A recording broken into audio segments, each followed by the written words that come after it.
السلام علیکم ورحمۃ اللہ وبرکاتہ۔ ویلکم ٹو اور اسلامک یوٹیوب چینل زبیر خواجہ آفیشیل۔ اب میں آپ کو ذرا اس جو انسانوں میں سے انسان دشمنی کا جن کا سب سے بڑا رول ہے، میں ان کی 2000 سالہ تاریخ کا آپ کے سامنے نقشہ رکھنا چاہتا ہوں۔ ان 1400 سال کا تو میں نے صرف 4 آپ کو پوائنٹس بتائے۔ موسیٰ سے عیسیٰ تک 1400 برس علیہ الصلوۃ والسلام، 2 مرتبہ عروج، 2 مرتبہ زوال، اشیریوں کے ہاتھوں پٹوائی، بابلیوں کے ہاتھوں پٹانا، گریکس کے ہاتھوں مرمت، رومنس کے ہاتھوں مرمت۔ یہ جو 2000 سال ہیں، کیونکہ اب تو ظاہر بات ہے 21ویں صدی شروع ہو گئی، 20 صدیاں حضرت مسیح کو پوری ہو گئی۔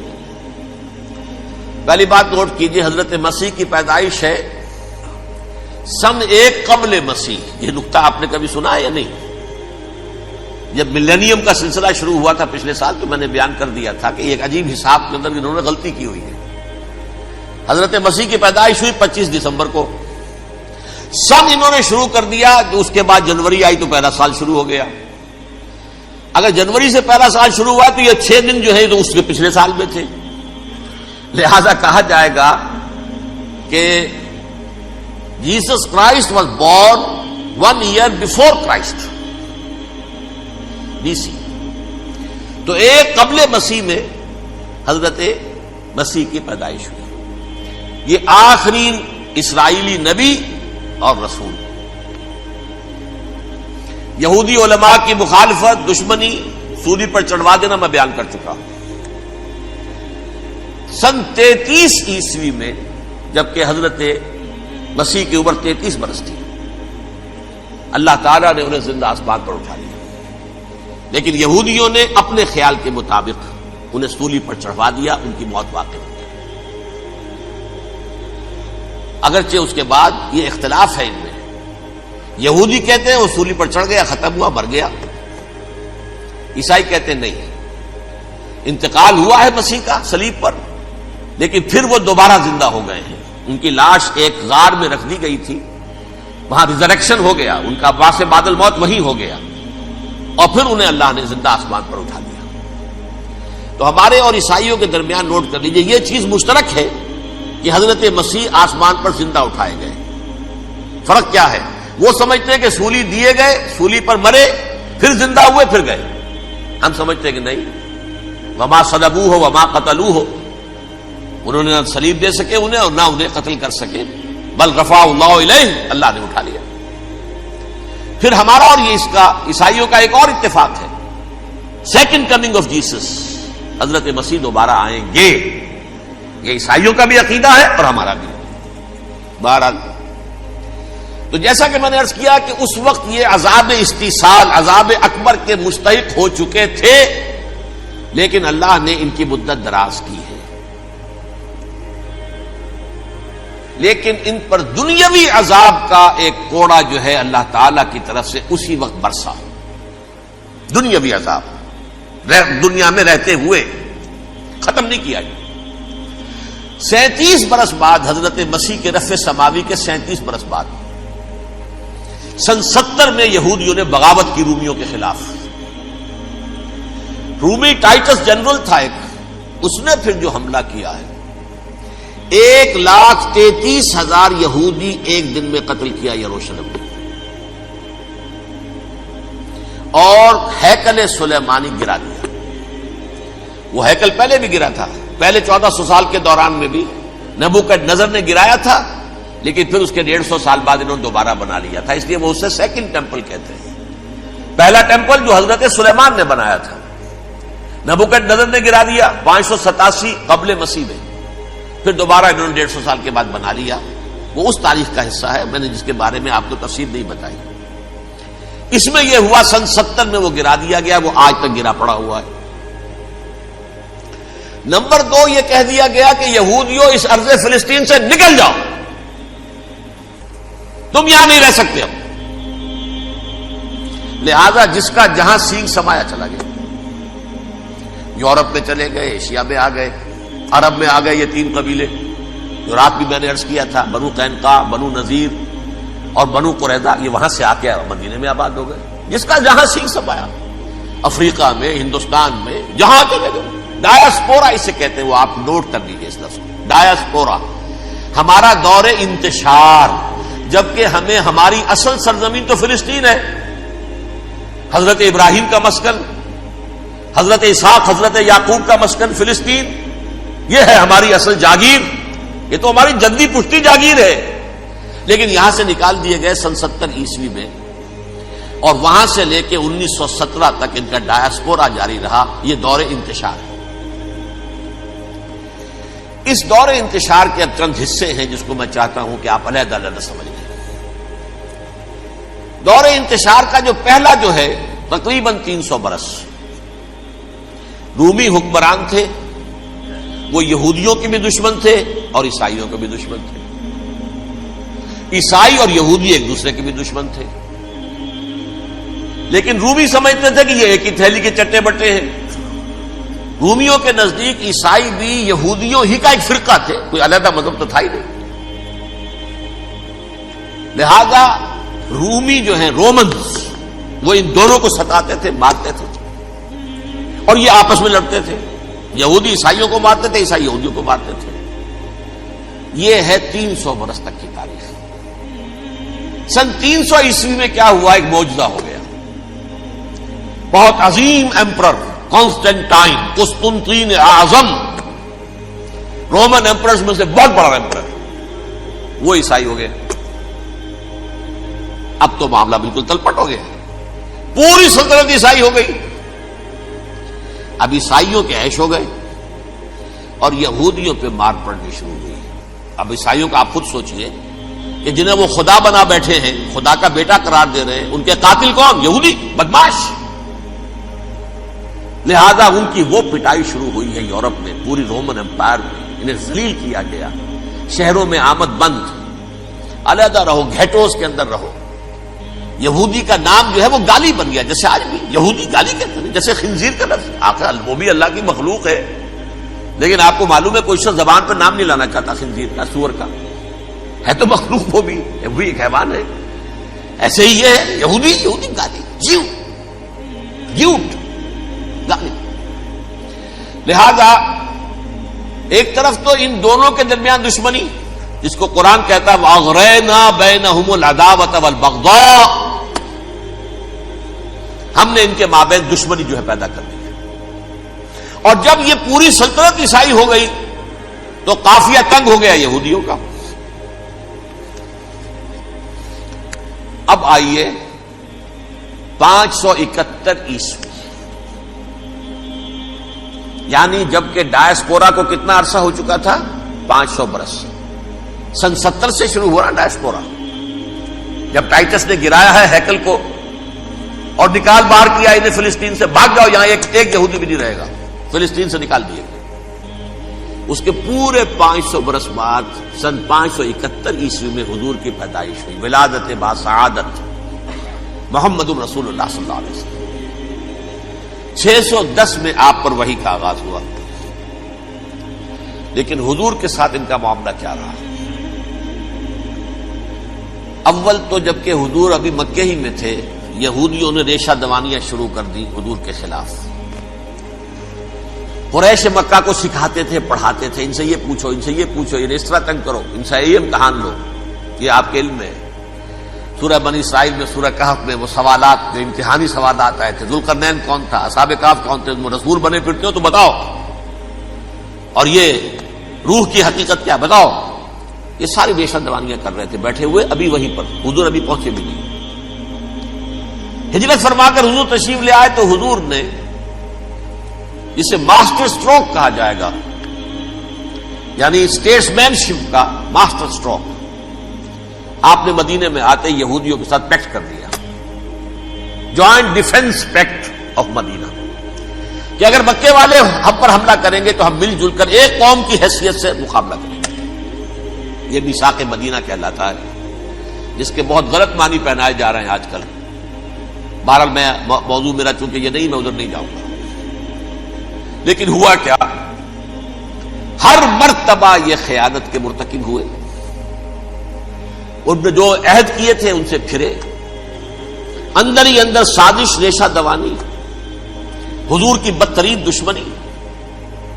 سورہ نساء کی آیت نمبر 12 میں 14 میں 13 میں فرمایا ہے لا تزال تطلع علی خائنۃ منہم، اے نبی ہمیشہ آپ کے علم میں ان کی طرف سے خیانتیں، بددیانتیاں آتی رہیں گی۔ اور بار بار وہ مسلسل جنگ کی آگ بھڑکاتے تھے، قریش کو دعوت دیتے آؤ آؤ آؤ ہم اندر سے بغاوت کر دیں گے، تم آؤ تو صحیح، ختم کریں محمد کو اور اہل ایمان کو صلی اللہ علیہ وسلم رضی اللہ تعالی عنہم اجمعین۔ لیکن پھر جب وہ آتے تھے تو یہ دبک جاتے تھے، ان میں ہمت نہیں تھی، میدان کے مرد نہیں رہے تھے۔ یہ سورہ حشر میں ان کا نقشہ کھینچا گیا ہے، کھلے میدان میں مقابلے کی اس کے اندر صلاحیت ہی نہیں۔ یہ تو فصیلوں کے پیچھے سے، جیسے عورتیں کہیں دیہات میں لڑائی ہوتی ہے تو مرد جو ہے گلیوں میں لڑتے ہیں، عورتیں اوپر سے پتھر پھینکتی ہیں، بس وہ کام یہ کر سکتے تھے۔ من ورائے جدر، فصیلوں کے پیچھے سے، جنگ میں میدان میں نہیں آ سکتے۔ بہرحال قرآن مجید میں ہے یہ سورہ مائدہ کی آیت نمبر 64 کلما اوقدوا نارا للحرب اطفاها اللہ۔ اکثر و بیشتر مواقع پر تو یہ جب آگ بھڑکاتے تھے جنگ کی، اللہ اسے بجھا دیتا تھا۔ لیکن بہرحال اس کے باوجود جنگیں ہوئی، غزوہ بدر، غزوہ احد ہوئی کہ نہیں؟ یہ ساری اصل شرارت ہوئی، اور اس کے نتیجے میں حضور نے پھر ایک ایک کر کے 3 قبیلوں کو سزا دی۔ غزوہ بدر کے فوراً بعد بنو قینقاع نکالے گئے مدینے سے، غزوہ احد کے فوراً بعد بنو نذیر نکالے گئے، اور غزوہ احزاب کے بعد بنو قریظہ نکال دیے گئے۔ یہ تو میں نے آپ کے سامنے رکھ دیا صرف حضور کے زمانے میں ان کا کیا رویہ رہا، دشمن۔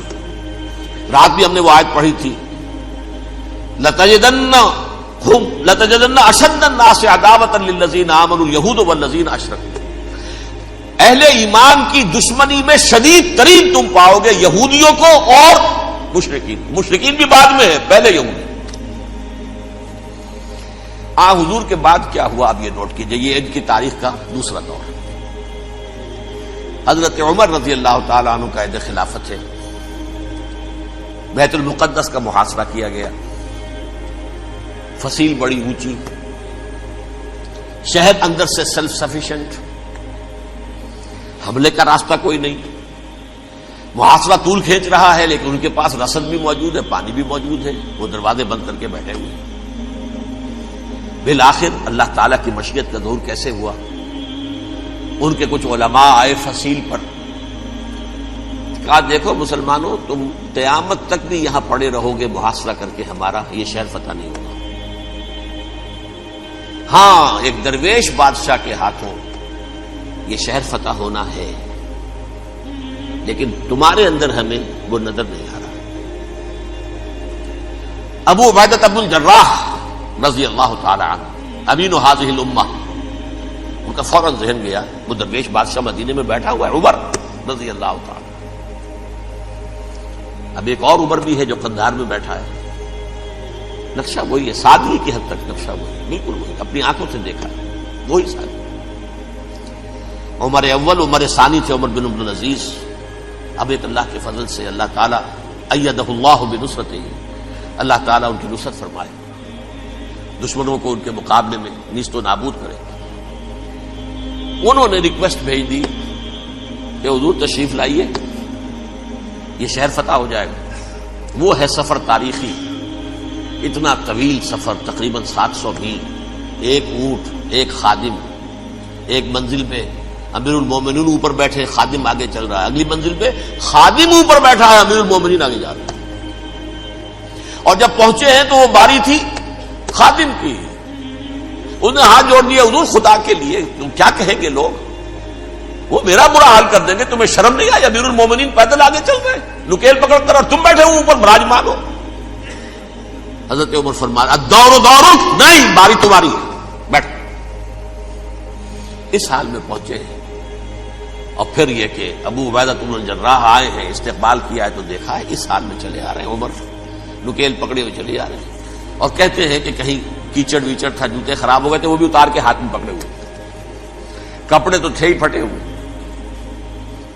انہوں نے کہا کہ حضرت ابو عبیدہ نے، دیکھیے یہ بڑا متمدن ملک ہے، بڑا مہذب علاقہ ہے یہ، آپ ذرا حلیہ اپنا درست فرما لیں تب جا کے پیش ہم آپ کو کریں گے.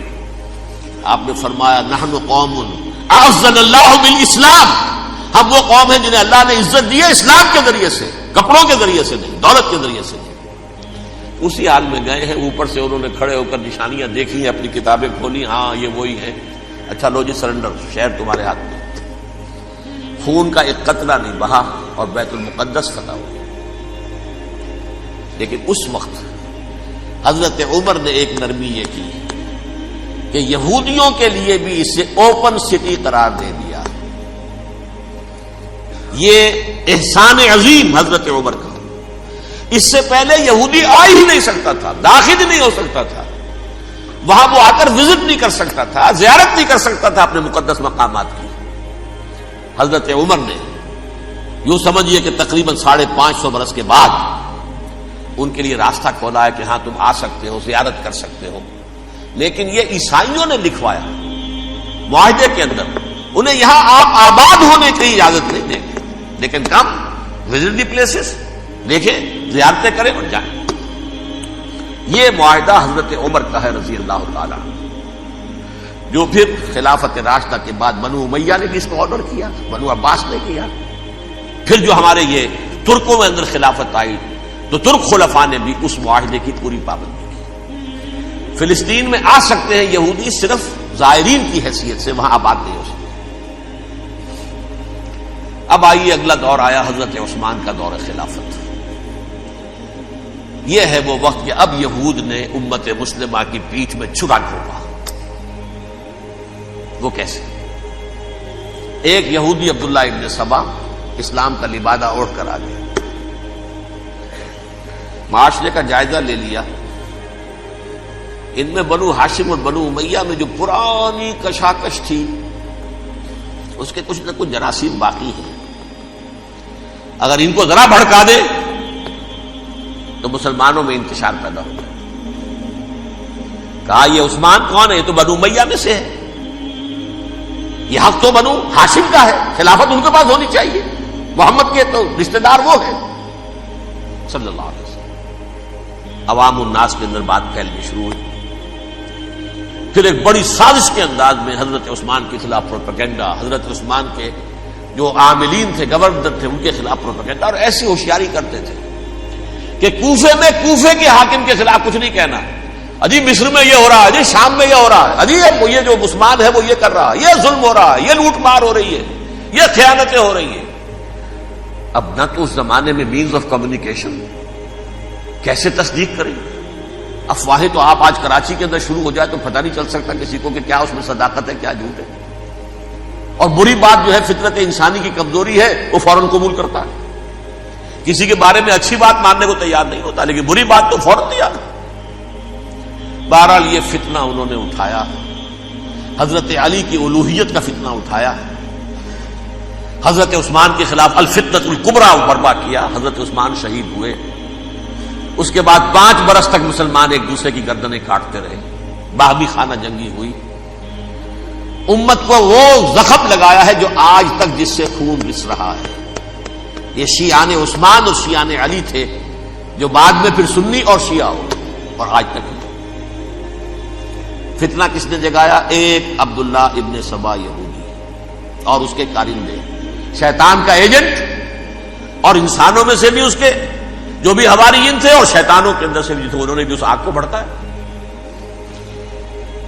یہ آپ سوچ لیجئے کہ یہ کس نے وہ زخم لگایا؟ یہودی. اگلا دور آیا، خلافت راشدہ ختم ہوئی، بنو امیہ کا بھی دور کافی گزر گیا. طارق ابن زیاد 712 عیسوی میں حملہ کرتے ہیں اسپین پر. اسپین اس وقت عیسائیت کا بہت بڑا گڑھ، بڑے کٹر ترین عیسائی جو ہے وہ اسپین میں تھے. لہذا یہودیوں کی وہاں بہت پٹائی ہوتی تھی، بہت پٹائی ہوتی. میں بتا چکا ہوں، دشمنی تھی، یہ تو چلی آ رہی تھی عیسائیوں کے ہاتھوں یہودیوں کی. وہ تو سن 300 عیسوی سے ایمپرر کانسٹنٹائن کے بعد سے شروع ہو گئی تھی. اس حوالے سے یہودیوں نے اس وقت چالاکی یہ برتی، کچھ راستے واسطے بتائے، کچھ مدد کی طارق ابن زیاد کی. طارق ابن زیاد نے انہیں اپنا محسن سمجھا. ہسپانیہ فتح ہو گیا تو یہودی چونکہ محسنین کی فہرست میں آ چکے تھے انہیں بہت اقتدار نصیب ہوا، بڑی سپورٹ مسلمانوں نے دی. ان کے بڑے بڑے علماء جو ہیں اسی دور کے اندر پیدا ہوئے، بڑے بڑے تھنکرز ان کے اسی دور میں پیدا ہوئے. بن گوریون جو کہ ایک وزیر اعظم تھا اسرائیل کا، اس نے یہ لکھا ہے اپنی کتاب میں، Muslim Spain was the golden era of our diaspora. وہ ڈائسپورا جو 70 عیسوی سے شروع ہوا تھا اور 1917 عیسوی تک جاری رہا ہے، اس میں سے گولڈن ایرا ہمارا جو تھا وہ مسلم اسپین تھا. ہسپانیہ میں بیٹھ کر ہم عیش کیے، لیکن وہاں سے انہوں نے اور جو کچھ کیا، یہ تو داستان کے بہت سے گوشے ہیں، لیکن میں جس اسٹریٹ لائن میں چل رہا ہوں اس کے اعتبار سے ایک بات سمجھ لی، وہاں بیٹھ کر انہوں نے اب عیسائیت کی پیٹھ میں چھڑا ٹوپا، پروٹیسٹنٹ مذہب پیدا کیا، تقسیم کر دیا. جیسے شیعہ سنی کی تقسیم، عبداللہ ابن سبا، رومن کیتھولک اور پروٹیسٹنٹ کی تقسیم، یہودی علماء. ہوتا کیا تھا، ہسپانیہ کی یونیورسٹیاں ہیں، کارڈووا میں ہے، ٹولیڈو میں ہے، گریناڈا میں ہے، غرناطہ، قرطبہ، تولیتلا، اور وہاں آتے تھے لوگ. فرانس سے چلے آ رہے ہیں نوجوان پڑھنے کے لیے، جرمنی سے چلے آ رہے ہیں، اٹلی سے چلے آ رہے ہیں. 3 ہی ملک قریب ترین پڑھتے ہیں سینٹرل جو یورپ کے ہیں. یہاں پر جو ہے وہ اسلام جو نور پھیلا رہا تھا اس سے بھی مستفیض ہوئے. جہالت کے جو ہے پردے ان کے وہ چھٹے. اس کے ساتھ ہی وہ یہودی وہاں ان کے اندر جو جراثیم داخل کر رہے تھے وہ اس عیسائیت کے خلاف بغاوت تھی جو اس وقت دنیا میں عیسائیت اس وقت تھی. پوپ کا راج تھا دنیا میں اس وقت. یورپ میں جو عیسائیت تھی اس میں ایک طرف بادشاہ تھے، لیکن بادشاہوں کی حیثیت وہاں پر یوں سمجھ لیجئے کٹ پتلیوں کی تھی، اصل قوت پوپ کے ہاتھ میں تھی. اور پوپ کو انہوں نے جیسے قرآن نے کہا اتخذوا احبارهم ورهبانهم اربابا من دون اللہ، کیونکہ سینٹ پال نے شریعت موسوی ساقط کر دی تھی تو اب شریعت تھی ہی نہیں. پوپ کو اختیار تھا جس چیز کو چاہے حلال قرار دے دے، جس چیز کو چاہے حرام قرار دے دے. اتخذوا احبارهم ورهبانهم اربابا من دون اللہ. انہوں نے کہا صاحب یہ پوپ کس بلا کا نام ہے، یہ بھی انسان ہے. بات تو ٹھیک تھی نا، اصل حیثیت تو کتاب کی ہونی چاہیے، ڈیوائن بک، دی ریویلڈ اسکرپچر. لہذا اور یہ کتاب ہر شخص پڑھ سکتا ہے. کوئی پوپ کے باپ کو جو ہے کوئی اس کے لیے پروپرائٹری رائٹس تو نہیں ہے کہ صرف پوپ پڑھ سکتا ہے یا پادری پڑھ سکتے ہیں. ہم بھی پڑھ سکتے ہیں، ہم بھی سمجھ سکتے ہیں. یہ باتیں تھی کہ جن کو بڑھا چڑھا کر بیان کر کے اور پوپ کا اقتدار ختم کرا دیا اور توجہ مرکوز کر دی بائبل کی طرف. اب بائبل میں بڑا حصہ تو اولڈ ٹیسٹامنٹ کا ہے. نتیجہ کیا ہوا، یہود کی عظمت پروٹیسٹنٹس کے نزدیک مسلم ہو گئی. اصل قوم تو یہ ہے، وہ دشمنی بدلی کہ نہیں بدلی. موسیٰ کے امتی یہ ہے، تورات موسیٰ کو دی گئی، ابراہیم کی نسل یہ ہے. لہذا وہ جو دشمنی تھی، جو عداوت تھی کہ ہمارے خدا کو سولی چڑھانے والے ہیں یہ بدماش، اس کا ازالہ ہوا. اس پروٹیسٹنٹ مذہب کے نتیجے میں یہ میں اب آپ کو بتاتا ہوں کہ ایک نتیجہ وہ نکلا ہے جسے برٹرنڈ رسل نے بیان کیا ہے. اس کی کتاب ہے ان پریز آف آئیڈلنس، صفحہ 108. وہ لکھتا ہے the Christians retaining the Judaic belief in special revelation added to it the Roman desire for world wide domination and the Greek taste for metaphysical subtleties. The combination produced the most fiercely persecuting religion that the world has yet known. یہ 3 چیزیں آ کر عیسائیت میں مل گئی. ایک تو جب یہ اولڈ ٹیسٹامنٹ جو ہے وہ ان کے ہاتھ میں آ گئی، اور اس کے میں کچھ آپ کو بتا دیتا ہوں کہ اولڈ ٹیسٹامنٹ کی تعلیمات، کیونکہ یہ اولڈ ٹیسٹامنٹ جو ہے یہ محرف تھی. اصل تورات تو گم ہو گئی تھی 587 قبل مسیح میں، جب پہلی مرتبہ ہیکل جو ہے تباہ ہوا ہے، اس وقت ختم ہو گئی تھی. اس کے کوئی 150 سال کے بعد انہوں نے یادداشتوں سے مرتب کر کے لکھی ہے. اب اس میں ان کے اپنے خیالات، اپنے امانی، اپنی توجیحات وہ شامل ہو گئی. لہذا آپ ذرا میں آپ کو حوالے دیتا ہوں اس کتاب کے اندر مظالم کی جو تعلیم دی گئی ہے.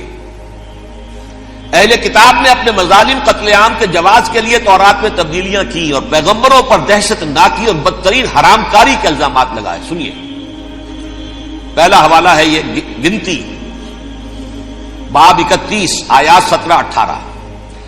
اس لیے ان بچوں میں جتنے لڑکے ہیں سب کو مار ڈالو، اور جتنی عورتیں مرد کا منہ دیکھ چکی ہیں ان کو بھی قتل کر ڈالو، لیکن ان لڑکیوں کو جو مرد سے واقف نہیں اور اچھوتی ہیں اپنے لیے زندہ رکھو. یہ کسی اللہ کی کتاب کا یہ جملہ ہو سکتا ہے؟ کسی ریویل بک کا؟ اور سنیے، یہ ہے استثناء ڈیٹرانومی باب 20 آیت 16-18. پر ان قوموں کے شہروں میں جن کو خداوند تیرا خدا میراث کے طور پر تجھ کو دیتا ہے، کسی ذی نفس کو جیتا نہ بچا رکھنا، جیسا خداوند تیرے خدا نے تجھ کو حکم دیا بالکل نیست کر دینا. مرد، عورتیں، بچے، بوڑھے سب ختم. یہ کتاب مقدس ہے. اور سنیے، سموئیل باب 27 آیت نمبر 9. اور داؤد نے اس سرزمین کو تباہ کر ڈالا اور عورت مرد کسی کو جیتا نہ چھوڑا. نمبر 4، ان سب آباد شہروں کو ماں، عورتوں اور بچوں کے بالکل نابود کر ڈالا. کتاب استثناء باب 3 آیت 6. یہ ہے جو کہہ رہا ہے برٹرنڈ رسل، کرسچینٹی میں آ کر بھی یہ تین چیزیں شامل ہو گئی. ایک تو یہ باربیرین یہ تعلیم جو ہے، اور یہ مذہب کے نام پہ تعلیم، یہ کتاب مقدس کی تعلیم. نمبر 2، رومنز کے اندر جو ایک تمنا تھی ورلڈ ڈومینیشن کی، وہ عیسائیت کے اندر آ گئی. اس لیے کہ پوری رومن امپائر جو ہے عیسائی ہو گئی، تو اسے وراثت کے اندر ورلڈ ڈومینیشن کی جو ایک تمنا تھی وہ مل گئی. اور پھر یہ کہ انہوں نے جو توہمات تھے یونانیوں کے، ان کو بھی اپنے ہاں مختلف شکلوں کے اندر جمع کر لیا. ان تین چیزوں کا the combination produced the most fiercely persecuting religion that the world has yet known. اس کے نتیجے میں دنیا میں تاریخ انسانیت کے اندر جو بدترین خوخار ترین مذہب ہو سکتا ہے وہ شکل عیسائیت نے اختیار کی. اور اس کا مظہر عتم کیا تھا؟ نوٹ کیجیے، صلیبی جنگیں. ایک بار ٹائم ٹیبل کے اعتبار سے نوٹ کر لیجئے گا. فرسٹ ملینیم ختم ہوا، سیکنڈ شروع ہوا. ان کے 1000 سال ختم ہوئے تو 11ویں صدی میں سیکنڈ ملینیم شروع ہوا، تو پہلی صلیبی جنگیں ہوئی. لاکھوں مسلمان قتل کیے. صرف یروشلم کے اندر اتنا خون بہایا ہے کہ خود ان کے ہسٹورینز لکھتے ہیں کہ جب ان صلیبیوں نے جب گھوڑوں کے ساتھ وہ چل رہے تھے گلیوں میں، تو ان کے گھوڑوں کے گھٹنوں تک خون کی ندی بہ رہی تھی. جہاں سے گزرے ختم کرتے چلے گئے، آبادیاں کی آبادیاں ختم کر. اگرچہ اس کروسیڈ میں گیہوں کے ساتھ گھن بھی پیسا، یہودی بھی بہت مارے گئے. یہ فرانس سے، جرمنی سے جب یہ کروسیڈرز آ رہے تھے، 3000 میل کا سفر طے کر کے آئے تھے. سوچئے تو صحیح. اربن ثانی پوپ جو تھا، آگ لگا دی تھی اس نے پورے یورپ کے اندر. شرم سے ڈوب مرو، تمہارے مقدس علاقے مسلمانوں کے ہاتھ میں. انفیڈلز، یہ کافر، یہ مرتد، یہ ملحد. مسیح جہاں پیدا ہوا، مسیح کو جہاں سولی دی گئی، وہ کہاں ہے؟ ان کے ہاتھ میں. وہ آگ لگائی ہے، 3000 میل کا فاصلہ طے کر کے یہ قوم آئی ہے، اور جو تباہی مچائی ہے. تاریخ انسانی میں ایسی بربریت کی کوئی مثال. اور یہ ان کے اپنے ہسٹورینز لکھتے ہیں. شرم کے مارے ایسے محسوس ہوتا ہے جیسے ان کی گردنیں جھکی جا رہی ہیں. حضرت ابو ہریرہ رضی اللہ تعالی عنہ سے روایت ہے، رسول اللہ صلی اللہ علیہ وآلہ وسلم نے فرمایا، جس کام کا میں تمہیں حکم دوں اس پر عمل کرو، اور جس سے منع کروں اس سے باز رہو. ایسی اور بھی بہت سی انفارمیٹیو ویڈیو حاصل کرنے کے لیے ہمارے چینل کو سبسکرائب کیجیے، اور اگر آپ کو یہ ویڈیو پسند آئی ہے تو اسے لائک، کمنٹ اور شیئر کیجیے. شکریہ.